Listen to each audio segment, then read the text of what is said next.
Okay, guys and girls, I'm here, you're here. Everybody else can drift in when they're ready. Frankly, I'd like to kick this off because this is probably one of my favorite opportunities, insight webinars to do today, because it's such a great story and it's such a success story for someone who deserves it massively. So, today's an insight webinar, and insight webinars are typically where we dive in underneath the success of someone who's doing something, either a subject matter expert, someone who's just doing something exceptional, or a practitioner who's really nailed it. And today, I guess we get to have a bit of a powwow with somebody who is not only doing something really interesting, not only a subject matter expert, but is also, achieving some great things. If you haven't met Zuraida, today we're going to talk through her approach to advice, which she calls deep strategy or deep strategic planning. And it really is an exceptional way of providing advice. It's very much on the scale of, I think, where advice is headed. And I think not only that, you're going to learn a lot about what sits in behind it, as well as the team that support her as well. If you don't know anything about Zuraida, which is entirely possible, because for someone who is so good at what she does tend to be low key. There's a lot of people who are very, very, very good at what they do tend to be quite, I guess, humble at times. As you can see, she has been, quietly awarded by a number of different people. I think that's one of the things you're going to get out of today is some of the case studies that we're going to share. And that was one of the reasons why she was so able to win the award, because her case study game was just absolutely tight. These IFA Excellence Awards, when they tend to ask for, submissions, they're looking for case studies. And having been a judge, I know that often what comes through is not all that much in terms of the hard and fast. It tends to be quite, fluffy. But Zuraida's is quite the opposite. I was lucky enough to be there to see Zuraida win it. The first award she won was the Innovator. And I wish we had a photo of her actually receiving it, because the cheer in the room that went up was huge. Rob, welcome. But the second time, when at the end of it, what happens is they put all 16 people on screen. Everybody who's won an award, from the dealer group of the year, the planner of the year, to the investment manager, all of them, all 16, the cream of the crop. And they just called out the names, and then next thing you know, Zuraida would have won it. And again, if you couldn't have seen a bigger cheer on the night, not to mention a phenomenal press shot afterwards. Give you a bit of information about Zuraida's business, ZA Wealth Creation. There you go. There's the dual award nominee there. She's based out in Canberra, beautiful part of the world down there, right down there in the, I guess we call it the waterfront. But her approach to advice is backed by a scientific background, which we're going to talk about today. But to be honest, the kind of work she does with people and the way she goes about it is amazing. And the whole business is built around it. And to see her achieving the recognition, yet more recognition and success, is a really good thing. So John, Peter, you seem to be drifting in and out, which is interesting. Rachel, Rob, welcome along. Hopefully we'll get a few more people popping in a bit later on. Peter, hopefully Justin's joining us. But I'd love to know, this is an interactive piece. So do me a favor, type in the box, what's the main thing that drew you to come along to the webinar and hear from Zuraida today? What's the main reason you're here today? I'd really love to know, so I can make sure that whatever we cover off today is closely aligned to what you'd like to get out of it. As I said, this is an interactive webinar. I've got a bunch of questions, but I'd much prefer it if at some point you chime in and let me know the kind of things you want to know. So in terms of your business, in terms of your approach to advice, in terms of what you're trying to achieve with your clients, anything that's relevant, what drew you to come here today and to hear about Zuraida's, not just her success, but also the business modeling behind it? John says two things. Two things has drawn him here. Rachel, I'd love to hear from you too, because I know you're pretty passionate about advice. Two things, says John. This is suspenseful two things, which is good. I like suspenseful two things. What are the things that have drawn you here today? Rob, I want to hear from you as well, man. Two things. Are we all right with the connection? Just want to make sure everyone's hearing me, seeing me. Don't want the tech to get in the way of this one, that's for sure. John says, number one, about her engagement process and how she digs deeper with clients. Oh yeah, we're going to do a bit of that. Rachel says, Zuraida's passionate about what she does, and I want to hear what she does in her words. That's a good way to hear it. Great, so that's number one. Rob, want to hear from you, and Peter, you too as well, if you don't mind. And as soon as I have, I'll kick on and we'll get this show on the road. And two, resourcing, how she set up to deliver a remarkable client experience. Perfect. That is some good stuff for me to work with. Megan, Megan, hope I got that right. Welcome. You've just joined us. We're just talking, I've given a bit of an intro of Zuraida, and I've just asked everybody what they want to know. John says one more cheeky one. What's your ideal client? I reckon we can answer that one. Perfect. So anything you'd like to get out of today's webinar, what's brought you here?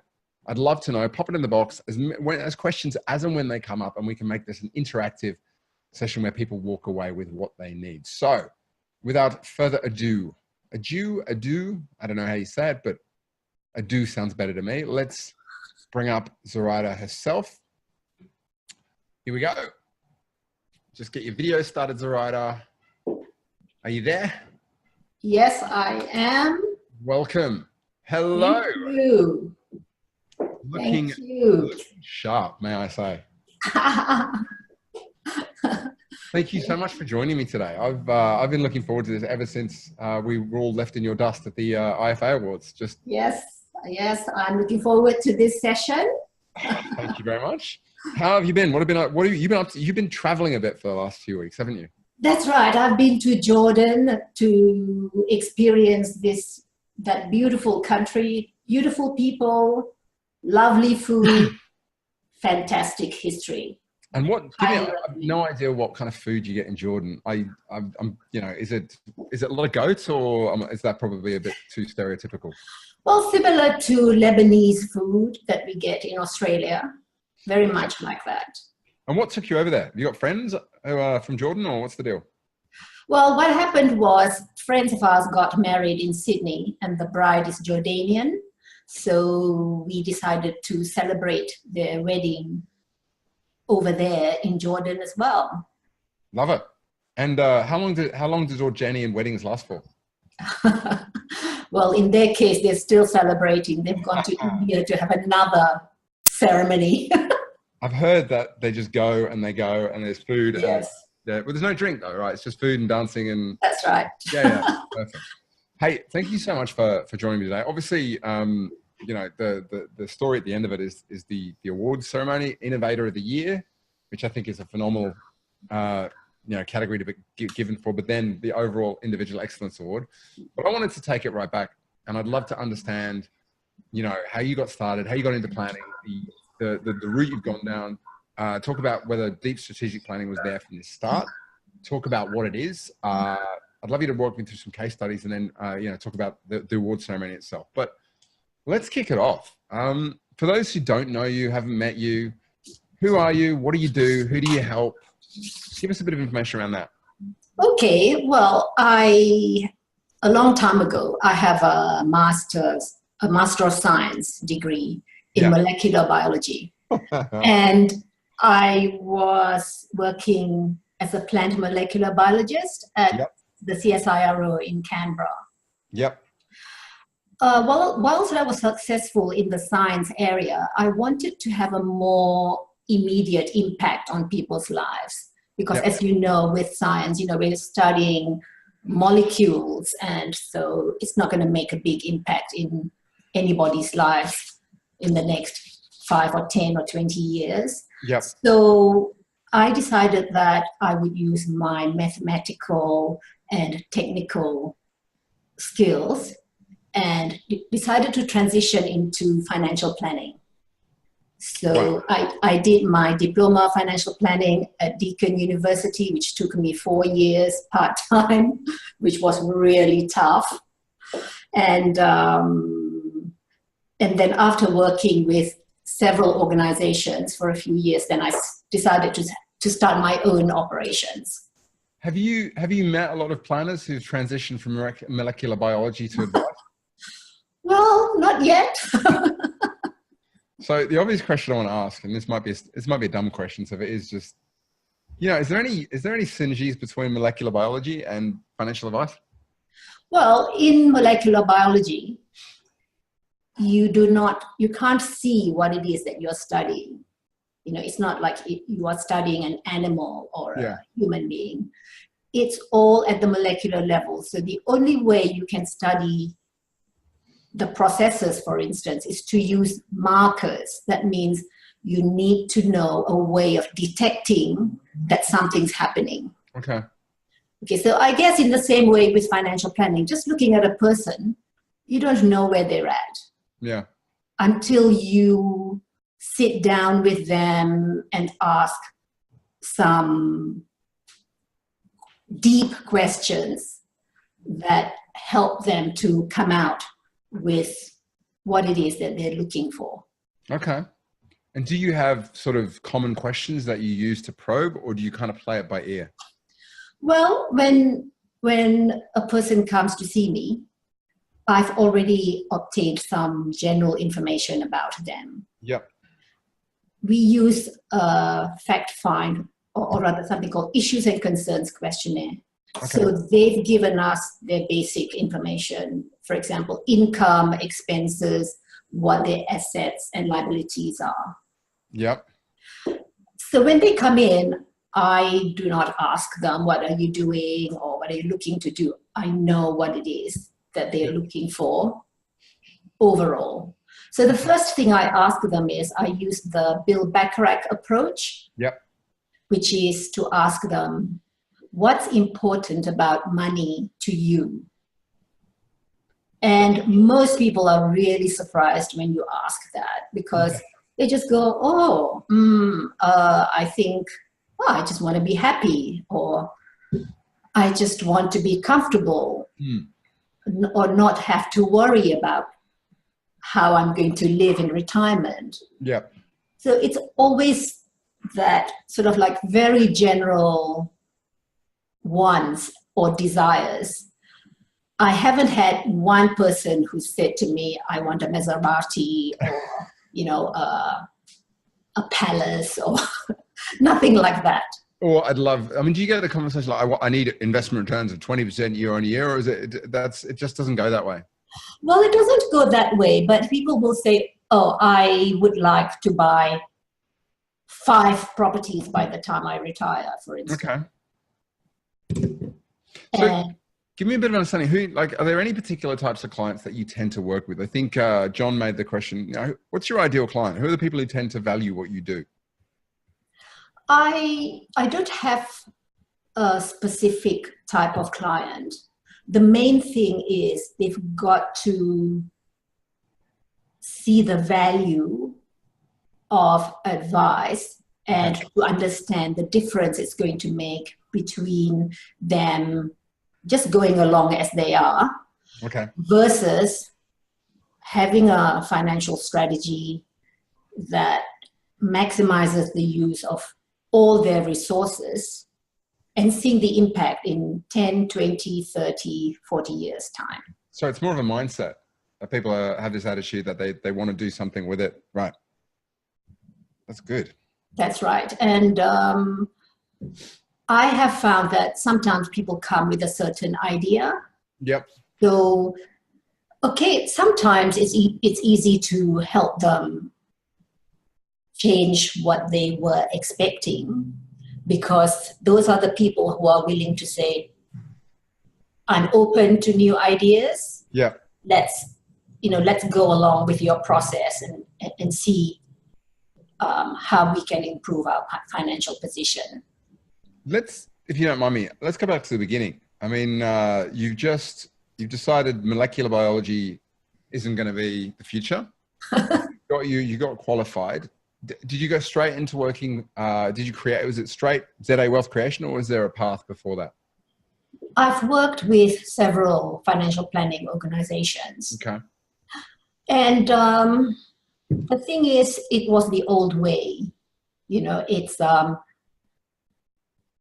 was no modeling. We were simply recommending insurances or investments. There was no tool to show someone that if they use a combination of strategies, for instance, what a difference it's going to make in their lives in a long period of time, of course. Okay. So because we didn't have that, you need to be able to show someone what it is that they're going to get. Yeah, because people like to say, what do I come away with? Yeah. Well, if there is no other tool, then you'll end up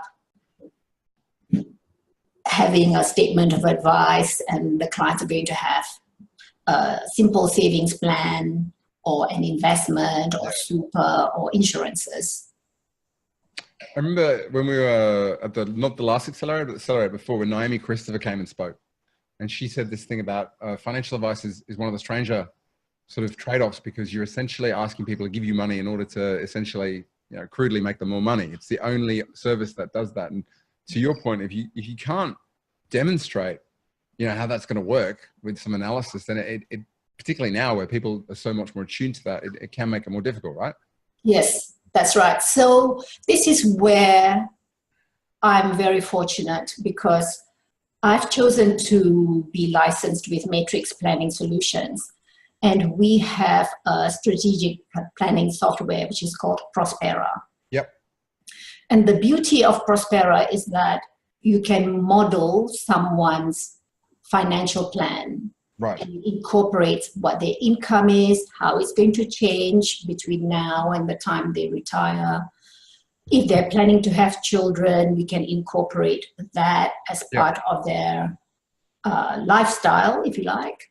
And, the sort of expenses they're going to have going into the future. Sounds like that time when you sort of finished working for other people, and when you became part of Matrix and you discovered Prospera, was this pre-ZA or post the establishment of your business? This was post the establishment of my business. Okay, so what I'd love to know is, were you looking, because we'll talk about deep strategic planning, but were you looking for a solution to that before the business started, or did it come later? I was aware that because I had seen a financial planning software that did long-term modeling and incorporating incomes, expenses, how much the client is putting into super, all that. And I was sort of like, that was when I left a particular financial planning organization, and I never found the software again. Okay. But when I was looking at a new licensee, I met with Matrix Planning Solution on the 2nd of January one year. And I had a couple of people, that was Atit and Matthew, who showed me the software and how it worked, how it works. And they showed Prospera. Yeah. And I thought, this is it. This is exactly the tool that I want to run my business with. Wow. It's kind of like that Steve Jobs moment when he was given that tour of Xerox and they showed him what they call a graphical interface device, which was the mouse. And instantly they had no idea what it was. That's right. Instantly he looked at it and went, that's what we want. That's it. That's right. You can show two people the same thing, and some people will go, yep, I'm going to build my business, and some people won't. So let's dive into actual deep strategic planning. Mm-hmm. Obviously, ZA Wealth Creation started. You had a sense that you wanted to do it a certain way. Mm-hmm. It wasn't until you found the software that you were able to sort of, by the sounds of it, just completely turbocharge it. Yes. For those who don't know, how would you define deep strategic planning? Okay, well, with deep strategic planning, the first part, the foundation of it, is understanding what the client is looking for. And that is, like, for example, they'll say, oh, I would like to be financially secure. So the first step needs to be, to convert that I want to be secure into real numbers, what we can play with, right? So they will identify, for example, they'll say, when I retire in 30 years' time, I would like to have $120,000 per year net of tax. Okay.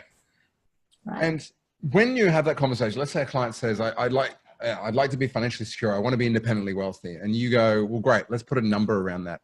How much of that discussion is them having the number, and how much is of you introducing the number because you know it and you've seen this stuff before? Well, this is the initial part. We need to sort of agree on a number, and that's only to help us make a start. And generally, if someone comes up with something like a very low number, I will persuade them to increase it. Gotcha. Because, you know, they'll tell me if they want to travel every year, then I have a rough idea of, you know, what they would need. And also, it's very difficult for them to imagine what this number is going to be, because in 30 or 40 years' time, this number is going to grow to some ridiculous multiple. And so if I were to try to convert that into what it's going to be in the future, it's going to be too difficult at that time. So we have to start somewhere. Okay. And, you know, of course, we can adjust later on. So you've got clarity over what they're looking for. There's a qualitative aspect or a quantitative aspect. You finally put some numbers around it. So suddenly you've got the scientific aspect. What happens then? Okay, so then I will identify not just this long-term goal. They might have other goals. For example, they might come up with, oh, our children are going to be at, you know, in high school and we need to fund private school education. Yep. Or between this year and that year, we would like to buy a bigger home, for instance. Or in 5 years' time, we'll have to buy a new car, for example. Yep. So I would put that down as part of their goals going forward. Okay. And yeah, keep going. And I try to not just say, you know, when would you like to achieve that? We try to put a date. For example, you know, the 1st of January 2050 or something. 1st of January, 9 a.m. in the morning. 9:32. 9 a.m. Love it. And try to make it an emotional thing for them as well by saying, when you know, imagine it's that date, you wake up in the morning and you now have, without lifting a finger, you know you'll have X dollars per year and you can travel, you can do all these things. How would you feel? You know, and people who are really, really engaged will be, whoa, it's going to be amazing. Or, you know, I will be so contented. You know, so I just try to engage their emotions as well. Gotcha. Just to dig deeper on that, because I know John had some great questions about the engagement process. How long does it take for you to actually get under the skin of not just what they want, but why they want it and the numbers? And what are some techniques you use to break past, you know, either the barriers people have up or the fact that, you know, you'd probably know that most people don't usually think that deeply, right? No, they don't. Well, I usually spend 1.5 hours or a maximum of 2 hours to, you know, to pull out the goals from them. And do you ever have people who resist massively? Sorry? Do you ever have people who resist, or do most people open like a flower when you start? No, they just go for it. It's amazing. Sometimes I have to think, oh, okay, they're going overboard here. Have you ever had anybody have a very sort of strong emotional reaction to the conversation? Yes, I've had people cry. Okay, well, you know you're definitely sort of engaging with people on a very genuine level when that happens. That's right, because they've realized, you know, this has happened, and they're crying because they feel, you know, if they can achieve something, that would be such an amazing thing for them. And what happens sort of now that you've got it all out, there must be a process of actually putting together the advice. Give us an idea of what comes next and what are the vehicles you use to sort of help them achieve the results. Okay, so let's say I have, you know, a couple who said we want to achieve X per year, we want to travel, you know, and spend X dollars every year and so on. Yeah. I would go away and model those, you know, the achievement of those goals. Yeah. With their current situation. In other words, that's the baseline scenario. Yeah. And usually people run out of money, you know, when they are, when they've retired for a few years, because we can actually model that. We can show them that they've run out of money. So what we would do then is that's one scenario. I would create another one where I'll incorporate, say, one strategy with it. And then let's say that's scenario number 1 and number 2. And I'll then create scenario number 3, which incorporates, strategy number 2 plus another strategy, for instance.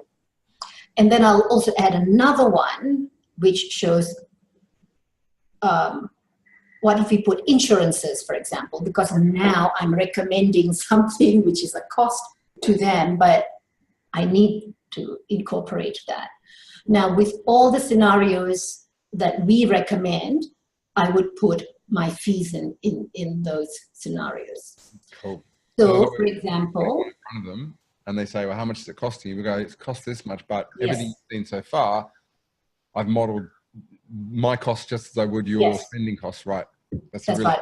Upfront and ongoing, and that's all inflated, it's indexed to inflation as well. Got it. Perfect. So they can see the numbers year by year, and I will then have a discussion with them to show them how they would benefit from the advice. As an example, for example, for a client that I've engaged, the difference was $2 million between what they wanted and where they were headed. Yeah, between where they were headed and what they would achieve with the advice. So I want to stop at that point, because this is at work what a lot of people have been talking about for a while, which is that ability to sit down with clients, scope everything out, and then come back to them and go, okay, the problem you've got is a $2 million problem over 20 years. And suddenly the anchor is, there's a $2 million benefit. And when you talk about your fees of being, the general rule of thumb is if you're adding 20 times value to a client, that's phenomenal. 10 times is the benchmark. So in theory, it's the whole Arthur Anderson, when they used to exist, the accountant who walks into the CEO and goes, I'm going to save you $3.5 million worth of tax this year. What's that worth to you? And the CEO goes, I'd pay $1 million for that. And the accountant, great, I'm only going to charge you $200,000. So it makes it a very different fee conversation, right? That's right. And when I've shown them that, usually my clients would just say, well, let's go ahead. Where do I sign? I'm be better off by $2 million. Okay. So, and to go really granular, when you're presenting this to them, are you using PowerPoint, spreadsheets? Are you modeling it on the board? Is it Prospera? What's the actual delivery mechanism? We have a meeting, and yes, in future, I'd love to use technology and present it, in a more more technically savvy way. At the moment, I do that on a hard copy report. And part of the reason is because I like to make notes of where the clients are getting queries, or where they feel this is, this is a query for them. But, of course, in the future, I'd like to do it on the screen and present it that way. Absolutely. But I guess it's with clients, when they see so many numbers, when they see, like 20 years of data, it's a bit too much for them. So I also summarize that information onto reports that break it down to 5 years, 10 years, 15 years, instead of every year. Yeah. And you don't have to share if you don't want to, but if you don't mind sharing, what's the range of your fees that you tend to charge for a new client coming on board? I've put it in my financial services guide that the range can be $6,000 to $20,000. Okay. And the reason why I've done that is I would like to make sure that if the plan gets really big, then I'll be able to charge the higher fee. And the midpoint, the average tends to be around? Yeah, around, say, 15,000. Okay. Around there. And just want to just reflect on this. These clients come in, and you show them the benefit, and then you put the fee on the table, and it's not an issue because they can see what's going to happen. Yes, that's right. Phenomenal. Okay. So we talked a bit about, that's kind of your engagement process, and hopefully, John, that's giving you a bit of insight into how she digs deeper. It's about, really not just taking the, oh, so you want to consolidate your investments. It's like, no. What do you actually want to do? What's the emotional outcome? That's right. Pulling it out, breaking it down in steps, modeling some baseline, using Prospera, and coming back and showing them the difference between where they're headed and where they want to go, and linking them with the strategies. That's right. Let's talk, if you don't mind, about the difference between what you do year after year after year with deep strategic planning versus, what traditional planning is all about. So tell me about the ongoing piece. So after we've done the modeling and the client says, I'd like to go ahead with that strategy, one of the scenarios which incorporates, say, strategy A, B, C, D. Yep. So we then implement that, and once it's implemented, we can then start producing tracking reports. Okay. So, for example, if the client had a certain amount of mortgage and they want to get rid of it in, say, half the time, yep, we can then say every month, if you had been going with your previous mortgage, that's your balance for that loan. But using this strategy, it's going to be less than that, and this is the number. So that's your target for that month. Fantastic. And you deliver these reports by email, or is it a discussion? Yeah, we deliver those by email. Okay. And monthly? Yes, monthly, and we get together every 6 months. Cool. And what does that 6 monthly look like? Is it just a, here's your report, any questions, or is there a bit of a hard, you're not doing this very well? Tell me a bit about the conversations. Well, I try not to be like a school teacher person. I'll just say, well, if you are not reaching your target, then you want to get there, basically, because you'll be falling off in terms of direction. So no arguments, because I've got a report, right? And it's linked to the original plan, so it's not a surprise for them. It's funny. I had a conversation with a plan. I won't mention his name, but someone on the program who was having to have a conversation with a retiree about they're spending too much money, and yet they're still like, no, I want my capital there at the end of it. And I sort of said to him, you know what, you've got to step aside, and this is just factual. That's right. I know you want the capital, so let me talk about what I see going on. You're spending too much money, which means the impact of this. So it's your choice. I don't mind how you spend your money. You have to understand, if you spend your money this much, I can't get you that result. So maybe, that's right. Yeah, but that's right. I believe in just sticking with the facts. I don't get, emotional about any of the data. And I just hold them, hold their hands, and that's how I do it. I don't let them go. The velvet sledgehammer. It's funny, I remember we were having a conversation about a senior army official, which I'm not going to ask you to tell the story, but sort of, you definitely gave him a serve. He came up with stuff and you went, no. This is not what's happening. And he pretty much went, oh yeah, okay, fair enough. Yeah, I believe in being, because I think I'm clear with the results that they want. So I do not need to get flustered about how they are. It's not personal. I'll just say, look, I'll hold your hand. If it's not good now, let's turn it around over time. Should we talk about some case studies? Sure. Because the award you received, and we'll come back, we'll talk a bit about those two questions that Rob's got, and John. I'll definitely come to the one about engagement, because I think it's a good one. That's a hell of a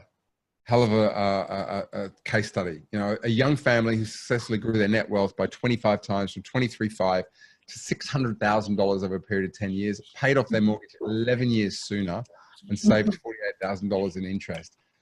Boom. That's not even that wasn't even one of your submissions, was it? No, that was when I did a Value of Advice Award in 2007. Okay. So would you be willing to walk us through maybe one or two or maybe even three of the case studies? Yes. And I guess, yeah, you know that I tend to do them before, during, and after. What were the clients like when they sort of came to you? What did you do with them? And then what was the situation after? You can change the names to protect the innocent. Yes, that's right. A lot of people to know the power of actually doing it this way, using the approach and Prospera. So far away. Yes. So the first case study, actually, this was my dentist. Anyway, we call her Brenda for this purpose. Okay. In 2009, when I had an appointment with her, and I was sitting in the chair, and she said, "Oh," she calls me Zufi. She says, "Can I talk to you?" I said, "Of course." And she said, my financial planner is not really helping me with my planning. Yep. Do you, can you help me with it? I said, yes, of course. You went, hi. Okay. Get that thing out first. Off again. Far away. Okay.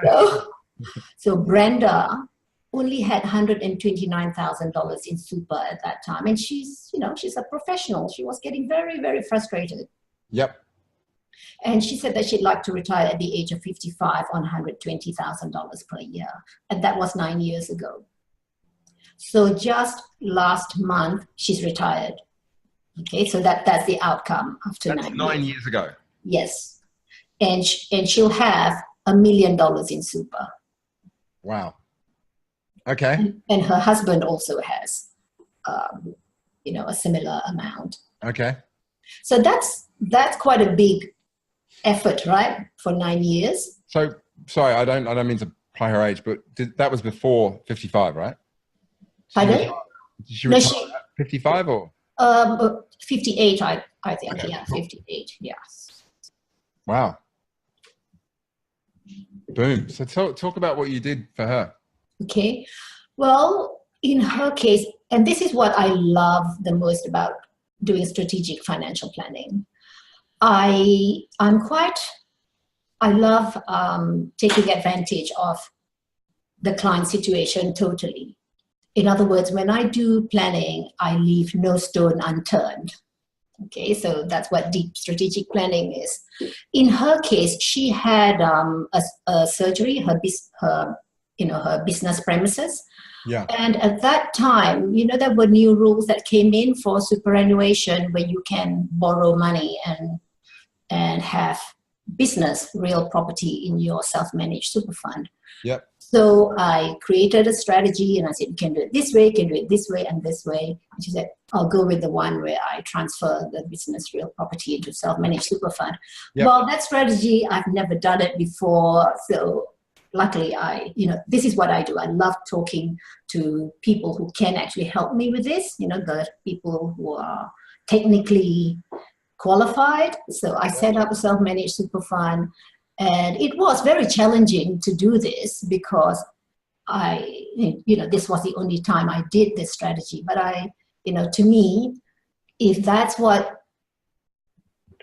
going to make things happen, that's what I will do. Love it. It was very complex, and we put the property in there. So she was, her business was paying the rent into the self-managed super fund. Yep. And at the same time, we use the equity in their home to invest as well. Of course, they had insurances to back them up. And so over time, with the portfolio, they had also a joint portfolio, and she was maximizing her super contributions as well into the self-managed super fund. And so that's where we got to when she said, I'm ready to retire. I then, put everything together and I've actually done a new plan for them because the accountant says we want to do it this way and that way. And I did a spreadsheet and I showed them that. And when I showed them my idea, Yeah. the husband, John, said, I can't say, what he said, but he just went, brilliant, With a little bit more exuberance. That's phenomenal. Yeah, it was more exuberant than that. Obviously, there's a big downside to this, though, Zuraida. You had to find a new dentist. Yes, that's right. Well, she sold her business now as well. Oh. So yeah, so I'm seeing new. That's great. Is there another case study that you think is particularly relevant that we could sort of chat about? If this is useful, let me know. If this is useful to you, by the way, type it in the box and let me know that this is good. Fire away. Okay, the next example is a young couple. They came to see me and they had no idea what they wanted to achieve, which was quite unusual. They have 2 young children. At that time, their mortgage was going to take 30 years to pay off, and that will mean when they were going to be 65. Yeah. So I did a mortgage reduction strategy, or the other term for it is mortgage recycling strategy, where we direct all their cash flow into the debt using a line of credit. We use the equity in the home to invest. I provide them with the safety net of insurances. We did all that. And initially, when I said, would you be happy if we can halve the term of your mortgage? They just said, oh, that'd be good. And they actually paid it off in 6 years. Yeah. So it's just incredible. Wow. They paid off their mortgage in 6 years. Yeah. Yeah. So did they have to make a lot of sacrifices? Not really. For example, my dentist, this is what she said in her testimonial. She said, we created a tailored plan and rearranged their finances. And with relatively little pain and a shift in headspace, right? That's what they were experiencing. It's not like they have to become a different type of person in order to create wealth. Love it. Shift in headspace. Shift in headspace. Yeah, it's great. Love that. Hey, this has been really useful. I wanted to ask, I want to draw on some of the questions that have been asked, but I wanted to ask one additional question. Obviously there's some strategic stuff in there. There's drilling down. There's some reporting in there as well. Mm-hmm. What do you think is one of the most important things about the way that you work with people during that ongoing engagement that you think drives them to stick with your strategy, to make the changes, to take ownership and ultimately get the result? What do you think is the number one thing that you think makes the biggest difference? I think, I'm very aware that people do not like delayed gratification. Yeah.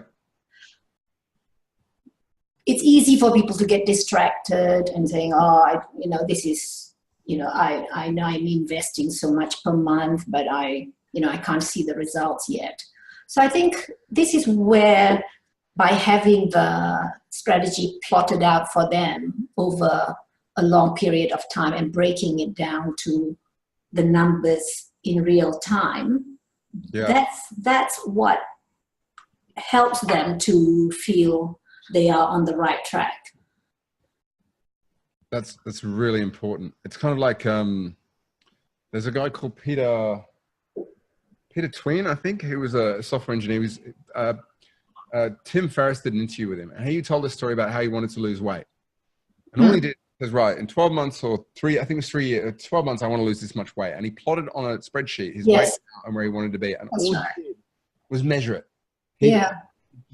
He didn't change anything, but the interesting thing is he did, because he was tracking it, because he knew the measurement. That's right. He lost the weight in 9 months. And it's interesting. That's what I think a lot of advisors need to understand. You don't have to be the oracle. You just have to provide a benchmark. It doesn't have to be a perfect benchmark. It just has to be benchmark that people can follow. Even if you pick 3 or 4 things which are not entirely objective, well, you want to have some objective ones, but a couple of subjective ones. Then that can really, really help. That's awesome.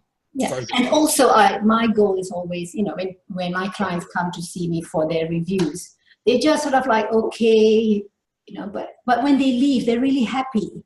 Yeah. You know, there's a change in their demeanor, and we always hug and kiss, you know, because I don't treat my clients as like they're just my clients. I treat them like my friends. And in fact, whenever we have events together, you know, with a client event, people will say, oh, this is just like family. So, you know, this is the thing I realize. I mean, you and I have known each other for a long time. We met way back when I came down to Canberra to do the FBA thing during another life. And we met and we've been talking for years, but you're not a planner first, you're Zuraida first. that's right. A planner just happens to be what you do. Everybody who knows you as Zuraida, and that's really the thing that comes forward. You're not getting advice from a financial planner. You're getting advice from you. That's right. Yeah. Yeah. No, I love that. And a dancer and drummer and. Yeah, I love the other stuff too. But to me, that's my goal. It gives me a lot of satisfaction to know that I'm making a big difference in people's lives. You know, sometimes I go, wow, this is amazing. My client is, you know, a multi-millionaire, and I'm advising him or her. Let's chat a bit about the resourcing, because a couple of questions came up. John wanted to know about how you set yourself up to do it. I think that was another, obviously, you know, Prospera is a big part of that, because that would be a labor intensive. I know Carolyn's knocking around in the background. She made me promise that I wouldn't mention her, but just so people know, okay, Carolyn. Yes, Carolyn. Talk a bit about, actually let's pause. Talk to me a little bit about how you've resourced it up, how you've taken a fairly labor intensive process and the team that sits behind you that gives you the platform to do it. Well, firstly, with Prospera, I used to do the data entry and the modeling myself. Yep. But what I do now is I would design the strategy and work out how I'm going to create this multi-pronged approach to someone's financial plan. And I would do it on a spreadsheet, so I know what it looks like and how I'm going to compare one scenario against another. Yep. Then I get the team at Prospera to do the modeling for me. Yeah. Simply because what takes them a few hours takes me, 2 days. Yeah. When did you start doing that? For doing the modeling or? Yeah, outsourcing the modeling. Oh, I've been doing that for a couple of years now. Okay. And like I said, a lot of people just continue doing what they've always doing. When, I can remember having this conversation with someone about setting up cash flow management, and we were talking about it. I think it might've been Craig. And he said, I don't want to do it anymore. I said, well, which platform are you using? He said, I'm using, I think it was MoneySoft.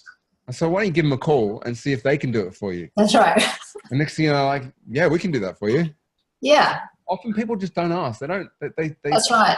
They go and search rather than we'll go for the most obvious. Phone up Prospera. Can you guys do this for me? Yes, we can. Yes. That's right. It's the pricing exercise, right? Yeah, because initially they didn't have that service. And I said, can you do it for me? And so they offered that service after that, right? So they can see advisors do not have the time to plug in numbers and play with different variables. Sometimes when you know how to do something, you need to then move on to just asking, right, now I know how to do it, who can do it for me, right? That's right. But I think for me, it was good that I did do it myself. Yeah, to begin with. Yeah, because then I understood how the numbers work. And if a client asks me some, really complicated question, I know how to deal with it. Yep. So it does have that, it does build up your confidence to know how the software works. I think that's a really good point to make. Do it yourself first, but then outsource. That's right. I think Chief actually, who was one of the speakers at our accelerator, he made that point. He says, the greatest business people are the people who they work out how to do something. They can always step back into it, but as soon as they know it and they've worked out the process, they look for other people to do it for That's you. right. So yes. They can roll up the sleeves and get involved, but it's something that it's not their default mode. And also for me, I feel better when I know how something works. Yeah, me too. Yeah. Unless it's molecular biology, I can live without knowing how molecular biology works. I'll leave that to you. One more question, and then I'm going to ask you a little bit about, actually a couple more questions. Rob has a quick question. Your advice, Zuraida, newly established business, growing, bringing clients on board. What do you think are maybe the top one, maybe two things that you would recommend Rob does to engage deeper with clients and deliver a better overall experience? Okay. Well, is Rob open to using Prospera? Rob, are you open to using Prospera? I think he might be. Might be. If he's there, he'll probably type in a thing, but you would recommend jumping onto Prospera and using something like that? That's right. Yes. Because there is the team, David Dye of Prospera. He's the person that you can speak to. But I'm happy to, and we talked about this, if there are enough people who'd like to know more about the approach, the financial planner's approach, yep, before jumping into the software, then I would be happy to do a workshop at some stage. Just to recap, since the awards, Zoraida's been getting a lot of queries from people within her group about the approach and how to do it. And having spent so long doing it, she is toying around with running a half day or 1 day workshop, which she'll bring everybody in. She'll run you through the approach, share some of the tools. If anybody's, basically, if she gets enough people in, it'll be a paid event. I think the fee will depend on the number of people there, but it's going to be, I think it's particularly reasonable given the value of what you're going to provide.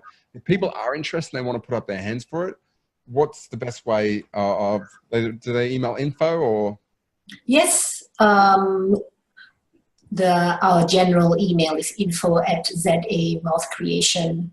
Beautiful. zawealthcreation.com.au. Yeah. And that just use the subject, mm-hmm, workshop interested, and that will sort of get you. Yes, that's right. That would be good. Motion. So this has been great. I want to ask, if anyone's got any additional questions, pop them in, but I want to ask a question. Talk us through the double award, putting together if someone's out there wants to have get to win an award, what would you recommend they do in their submission? And then talk us through what it was like to win. Okay. Fantastic. Well, in June this year, we had this email that said, you've been nominated for an award. And I thought, oh, what award is that? And we found out that Stuart Bell had nominated me for the IFA Award. And I thought, oh, that's amazing. So we then contacted the organizers, Momentum Media, on what needed to be done. And they are highly professional. It's just amazing. They've got a process. They've got, you need to answer these 5 questions. Yeah. And you must answer the questions. It's not like you can beat around the bush. And you've only got 300 words, then you are required to provide supporting data, which can be reports, and I provided some tracking reports, testimonials from the clients, and their case studies, the matching case studies. And but what I did was, which I think helped my submission, was that I thoroughly, molecular biologist style, I thoroughly analyzed the questions. I didn't just go, oh, I'll put this in. No, I checked out what the words mean, how can I, what can that word mean?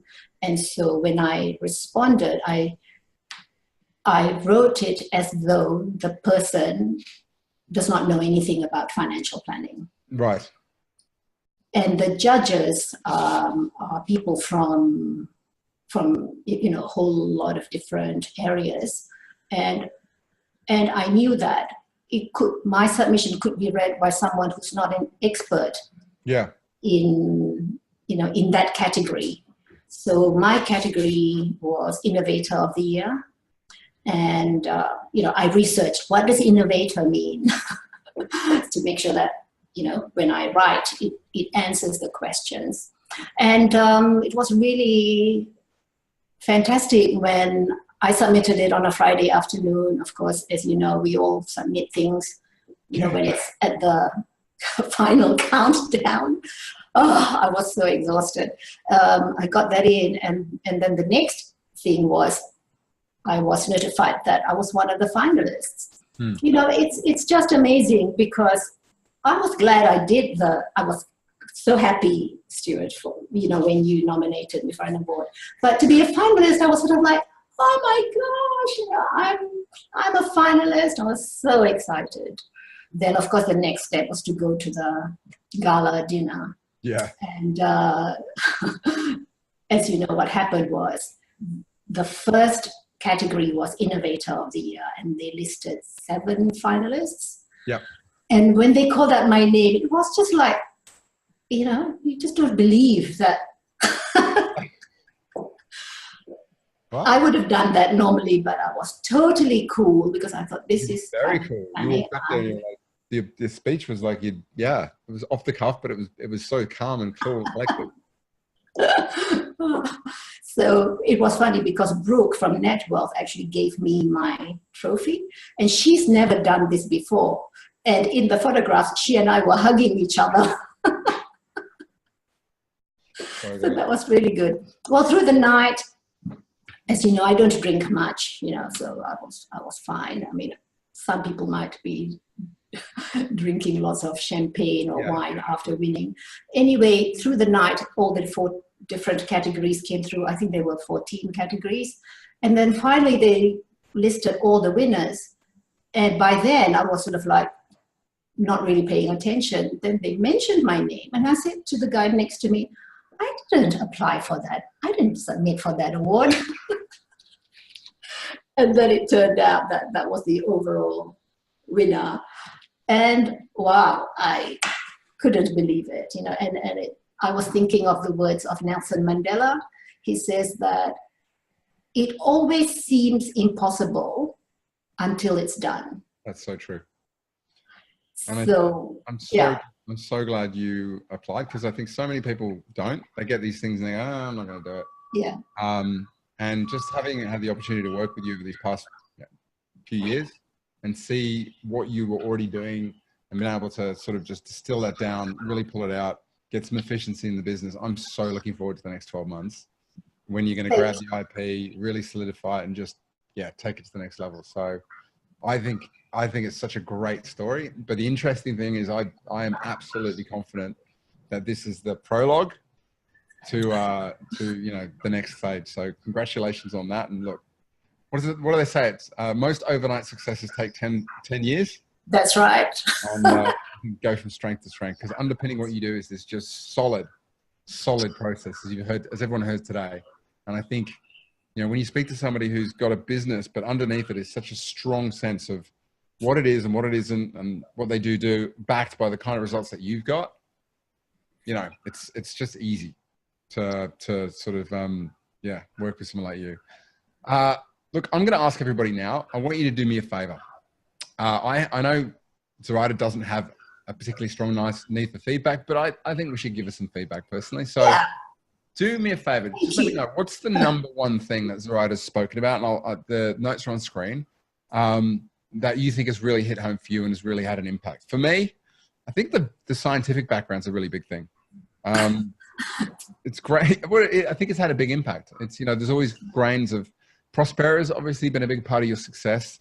The approach of really digging deep, I think, is important, not to lose sight of that. The modeling is obviously such a big part of it, which enables you to get commitment, as well as enable you to build a profitable business. But I think that the one thing that I took from the case studies is a big part of it is bringing forward that big goal in the future. Yeah. And making it something step by step by step. It's all it all seems so simple, but most people don't do it. So the fact that it's all laid out there, I think it's really good.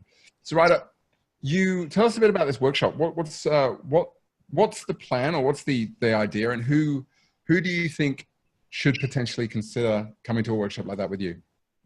Well, I think I haven't got it sort of worked out fully yet, but I can imagine that there may be people who are looking like I was in the very beginning, like, how can I create a plan, make it fee for service, very transparent, professional, and you can help people who really want to improve their financial position. And learn, I guess, how to have that conversation, how to charge the kind of fees, but more importantly, how to deliver the kind of value, and as well as the Prospera thing sounds like a really big That's part. right. And there's also someone like David Dye of Prospera. He could also be part of it and show how it works. David D-A-I or? David, yeah, D-Y-E. D-Y-E. So Yeah. he's from Prospera. He's the geese. Awesome. Rachel says the conviction you have in your fees, she knows your value. Yes, she does. And when I say, I mean, when he says, when I say her, I mean her process. Her process. Yeah, I'm sure we get that. Keep them coming. But look, what's up? What's the plan up next for you? What's the next hurdle? Yeah, what do you think people should pay attention to that's coming up from you? Well, I've had, Matrix Planning Solutions approach me to say, look, there are other advisors who are interested in strategic financial planning as well. And I would love to help people who would like to do something, different. It's a bit more work, but I think when you do something like this, you feel that you are really adding value. Yeah. So I think, going forward for me, I'd like to, of course, make my processes smoother, using the human touch, but using technology, because there's a time when you can't just be, human touch all the way. So yes, I'd like to improve my processes. So it's an ongoing thing. That's the sort of project we are working with you. Yes. Good. Yes. Perfect. This has been great. Zuraida, what's on? Thank you so much for sharing this. What's on for the weekend? Which is still 3 days away, but. Yes. Well, before the weekend, Friday night, I'm performing with my group. My group is called Hit and Miss. A Love group it. of girls. And we do African drumming and African dancing. And is there a place in Canberra they can come to see Yes. you? Yes, that's at Garima Place in the city, and it's called Reclaim the Night. Oh, it's like Reclaim the Streets, but with the nights. Reclaim the Night, yeah. So I'm doing that. Yeah, and then... I have very fond memories of the last time we went out in Canberra where I got a bit of a tour of all the secret bars, the vault. So I hope you have a great weekend, and thanks again for this. Thank you. And as I said, if anybody's interested in learning more about that, you can check out zawealthcreation.com.au or email Zuraida if you want sort of introduction to David. If you think you might be interested in learning a bit more about how to take everything she's learned and fast track sort of what she does. And probably, hopefully, generate some of the same results for your business and also for clients. So, right, if there's no other questions, leave it there, Zuraida. Thank you so much. Thank you for having me. Thank you for coming. It's been awesome. And on behalf of myself and Zuraida, hope everyone has a great end to the week, and I'll speak to you soon. See you later. Bye now. Bye.